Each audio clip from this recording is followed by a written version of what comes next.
Hello friends, welcome to my YouTube channel.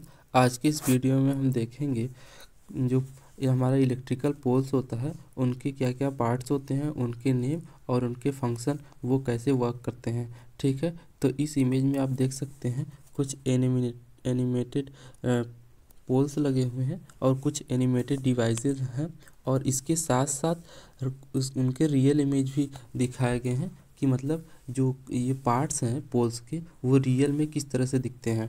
ठीक है, तो इसका जो फर्स्ट पार्ट है इंसुलेटर, ठीक है, इसे इंसुलेटर बोलेंगे। इंसुलेटर का मेनली दो वर्क होता है।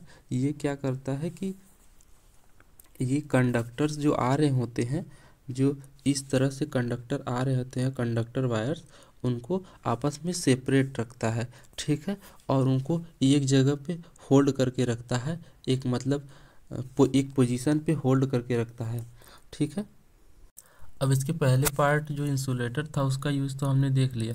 अब आते हैं इसके दूसरे पार्ट के बारे में बात करेंगे, जो कि है प्राइमरी वायर्स। जो हमारा ट्रांसमिशन लाइन होता है उसमें मोस्टली दो तरह के वायर होते हैं, एक प्राइमरी वायर और एक सेकेंडरी वायर। तो ये जो प्राइमरी और सेकेंडरी वायर्स होते हैं इनका भी यूज आपको पता होना चाहिए। तो चलिए देखते हैं। जो हमारा प्राइमरी वायर होता है, आप पोल्स पे देखे होंगे तो एक ऊपर की तरफ से इस तरह से वायर जा रहे होते हैं जिनमें हाई वोल्टेज होता है, ऑलमोस्ट 33 केवी या 11 केवी के वोल्टेज जा रहे होते हैं इसमें, जिन्हें हम प्राइमरी वायर कहते हैं। और अब बात करते हैं सेकेंडरी वायर। सेकेंडरी वायर में जैसे जो पोल के नीचे आप मतलब पोल में देखे होंगे कि जो नीचे की साइड कुछ वायर्स लटक रहे होते हैं, कुछ इस तरह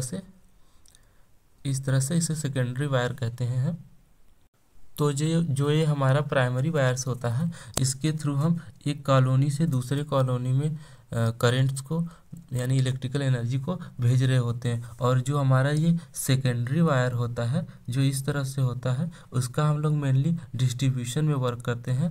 जैसे जो प्राइमरी वायर है, प्राइमरी वायर में हाई वोल्टेज करंट फ्लो हो रही होती है, तो उसको हम उसके फेज को हम एक ट्रांसफार्मर के थ्रू कम कर लेते हैं, मतलब उसका वोल्टेज कम करके सेकेंडरी वायर को देते हैं। और सेकेंडरी वायर क्या करता है, जो हमारे एरिया है, हमारे कॉलोनी में हम इसे डिस्ट्रीब्यूशन के तौर पे यूज कर रहे होते हैं। और जो ये हमारा प्राइमरी वायर होता है इसे हम मेन वायर्स भी बोलते हैं, जो कि एक कॉलोनी से दूसरे कॉलोनी में इलेक्ट्रिकल एनर्जी को या इलेक्ट्रिसिटी को ले जाया जाता है इसके थ्रू। और जो ये हमारा सेकेंडरी वायर होता है जो डिस्ट्रीब्यूशन करते हैं अपने एरिया में। ठीक है, अब आई होप आपको दोनों की वर्किंग समझ आ गई होगी। अब आइए हम पोल्स के थर्ड पार्ट के बारे में बात करते हैं, जो कि क्रॉस आर्म होता है। जो मेनली क्रॉस आर्म का यूज होता है, पोल का जो ये वाला पार्ट होता है इसे हम क्रॉस आर्म बोलते हैं, क्योंकि जो हमारा पोल होता है उसमें बहुत सारे वायर्स आ रहे होते हैं।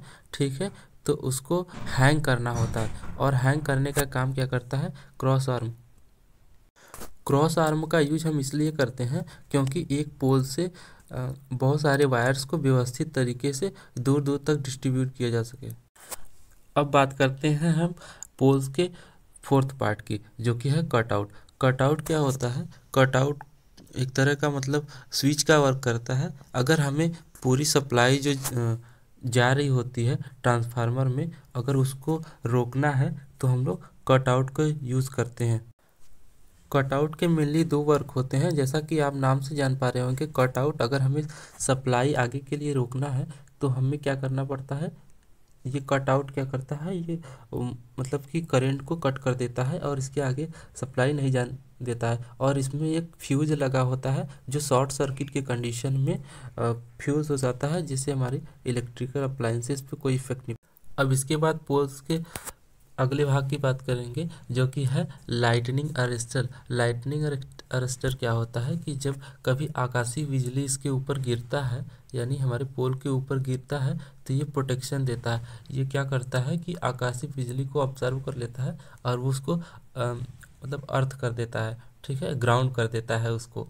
तो हमारी जो जितने भी इलेक्ट्रिकल कंपोनेंट है वो सेफ रहते हैं इससे, क्योंकि जो हमारी आकाशीय बिजली होता है उसमें बहुत ज़्यादा हाई करंट्स होता है। अगर ये इसमें मतलब कि इंटर कर जाता है तो जितने भी हमारे इलेक्ट्रिकल कंपोनेंट है वो तुरंत ही ख़राब हो जाएंगे। इससे प्रोटेक्ट करने के लिए हम लोग लाइटनिंग अरेस्टर का यूज़ करते हैं।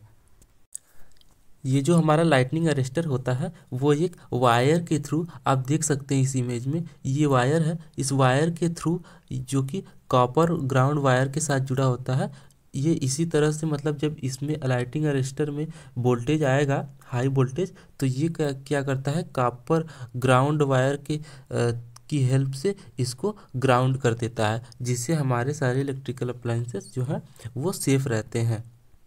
और इसके अलावा इसमें एक ट्रांसफार्मर लगा होता है। ट्रांसफार्मर जो होता है वो क्या करता है, जो हमारा प्राइमरी वायर होता है, ये जो प्राइमरी वायर होता है इसमें बहुत हाई करंट फ्लो कर रहा होता है, यानी 33 kV के ऑलमोस्ट करंट फ्लो कर रहा होता है। तो हम डायरेक्ट उसको तो अपने घरों में मतलब 33 kV की वोल्टेज तो अपने घरों में ले नहीं सकते, तो हम लोग उसे क्या करते हैं, ट्रांसफार्मर के थ्रू वोल्टेज को कन्वर्ट कर देते हैं 240 या 220 वोल्ट में अपने नीड के अकॉर्डिंग, और उसके बाद हम लोग इसको यूज में ले लेते हैं। ठीक है, इसके साथ साथ इसमें आपको एक न्यूट्रल वायर दिख रहा होगा। न्यूट्रल वायर्स का यूज हम लोग इसलिए करते हैं क्योंकि कभी कभी हमें कभी कभी क्या मोस्टली हमें सिंगल फेज से ही कुछ मोटर्स जो होते हैं उनको चलाना होता है, कुछ इलेक्ट्रिकल उपकरण होते हैं जिन्हें चलाना होता है, तो उसमें एक फेज और एक न्यूट्रल की नीड होती है। ठीक है, तो जो ये हमारा न्यूट्रल आता है वो ट्रांसफार्मर के थ्रू ही मिलता है।